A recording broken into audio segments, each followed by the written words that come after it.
अरे वो सांभा, कितने आदमी थे? वो दो और तुम तीन, फिर भी डर गए। ये हाथ मुझे दे दे ठाकुर, ये हाथ मुझे दे दे ठाकुर। दोस्तों, कल के एपिसोड में मैंने आप सबको बताया था कि हिंदी सिनेमा के इतिहास का सबसे खौफनाक और यादगार खलनायक गब्बर सिंह के लिए अमजद खान पहली पसंद नहीं थे। आज हम उसी कहानी को और गहराई से और ज़्यादा रोचक तरीके से जब शोले की स्क्रिप्ट तैयार हो रही थी, तब सलीम जावेद और रमेश सिप्पी के दिमाग में गब्बर सिंह का किरदार बिल्कुल साफ था। एक ऐसा डाकू जिसकी आवाज़ सुनते ही रोंगटे खड़े हो जाएं, जिसकी हंसी मौत से ज़्यादा डरावनी लगे और जिसका नाम सुनते ही बच्चे चुप हो जाएं। इस किरदार के लिए पसंद थे डैनी डेंगजोंगपा। डैनी साहब की कड़क आवाज़, उनका रौबदार व्यक्तित्व और निगेटिव रोल्स का अनुभव, सब कुछ गब्बर के लिए परफेक्ट माना जा रहा था। लेकिन किस्मत को कुछ और ही मंजूर था। डैनी साहब पहले ही एक फिल्म धर्मात्मा साइन कर चुके थे, जिसकी शूटिंग अफगानिस्तान में चल रही थी। ऐसे में वे शोले के लिए समय नहीं निकाल पाए और गब्बर सिंह का किरदार खाली रह गया। यहीं से कहानी में एंट्री होती है अमजद खान की। उस समय अमजद खान कोई बड़ा नाम नहीं था। उन्होंने शोले से पहले लगभग कोई फिल्म नहीं की थी। वे मुख्य रूप से थिएटर में काम कर रहे थे और सिनेमा की दुनिया में उनकी कोई खास पहचान नहीं थी।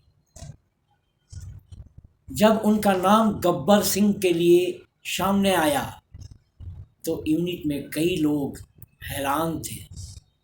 सबके मन में एक ही सवाल था, क्या यह लड़का उस खूंखार डाकू का रोल निभा पाएगा?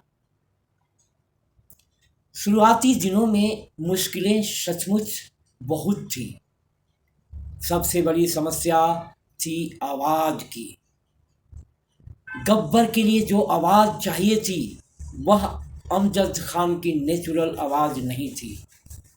डायलॉग बोलते वक्त वह डर नहीं पैदा कर पा रहे थे और फिर एक अजीब सी लेकिन अहम परेशानी सामने आई।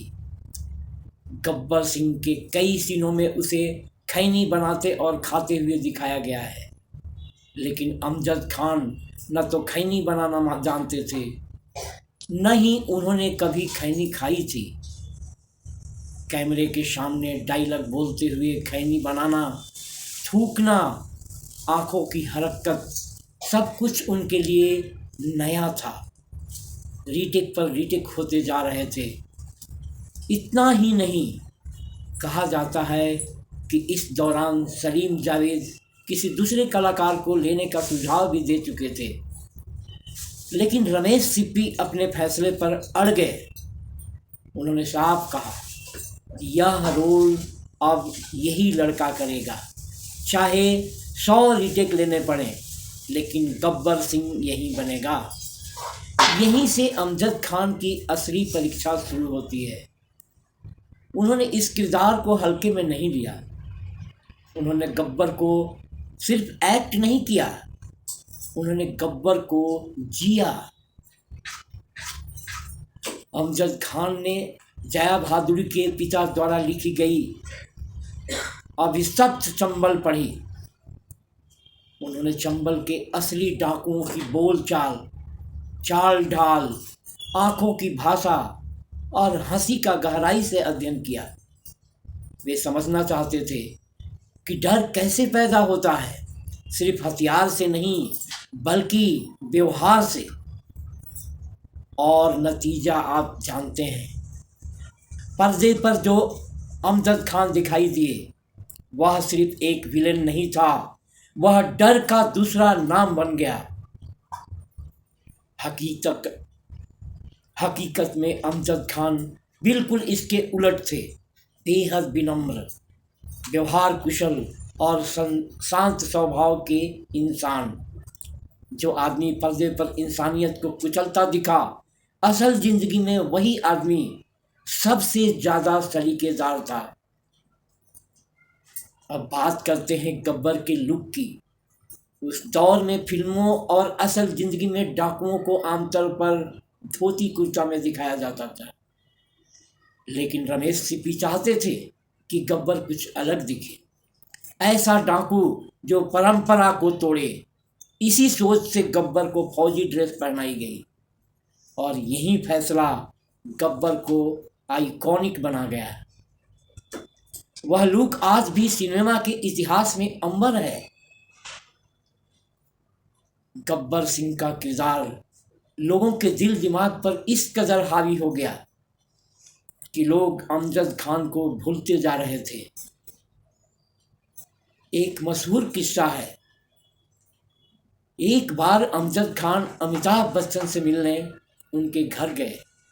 उस समय अभिषेक बच्चन बहुत छोटे थे। जैसे ही उन्होंने अमजद खान को देखा, डर के मारे दौड़कर अमिताभ जी के पास गए और बोले, पापा, गब्बर सिंह आया है। यही किसी कलाकार की सबसे बड़ी जीत होती है। शोले के बाद इतिहास रच गया। अमजद खान हिंदी सिनेमा के पहले ऐसे विलेन बने जिन्होंने गब्बर सिंह के किरदार में ब्रिटानिया बिस्किट के विज्ञापन में काम किया। सोचिए, एक खलनायक, और वह भी अपने निगेटिव किरदार में देश की सबसे बड़ी ब्रांड का चेहरा बन गया। यह सिर्फ पॉपुलैरिटी नहीं थी, यह एक सांस्कृतिक घटना थी। और कहानी का सबसे भावुक पहलू, कहा जाता है कि जिस दिन अमजद खान ने शोले साइन की, उसी दिन उनके पहले बेटे का जन्म हुआ था। एक तरफ जिंदगी का नया रूप और दूसरी तरफ करियर का सबसे बड़ा दांव। आज जब हम शोले देखते हैं तो गब्बर सिंह सिर्फ एक किरदार नहीं, वह एक दौर है, एक डर है, एक याद है। और यह सब संभव हुआ एक ऐसे अभिनेता की वजह से जो पहली पसंद नहीं था, जिसकी आवाज पर सवाल थे, लेकिन जिसकी मेहनत ने इतिहास बदल दिया। वही है अमजद खान की कहानी और यही है सिनेमा का जादू। तो दोस्तों, चलो फिर मिलते हैं शोले के कुछ और अनसुने कहानी के साथ अगले एपिसोड में। नमस्कार, जय हिंद।